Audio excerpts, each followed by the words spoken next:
அன்பர்களே, விருத்த சேதனம் செய்யாவிட்டால் மீட்படைய முடியாது என்று இறைவன் தனது இரக்கத்தினால் தருகின்ற மீட்பை சட்ட திட்டங்களுக்கு உட்படுத்துவோர் கூறுகின்றனர்.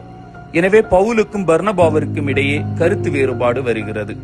சட்ட திட்டங்கள் வாழ்வின் வழிகாட்டிகள், ஆனால் அவை தடை கற்களாக மாறிடல் கூடாது.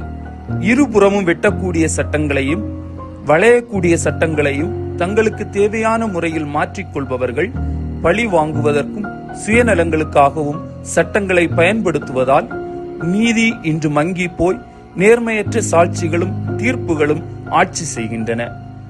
ஆக்கான் சட்டத்தை மீறியதற்காக கொல்லப்பட்டதைப் போல சட்டங்களை இறுக பிடிக்கும் விலங்குடைத்து உயிர்ப்போம்.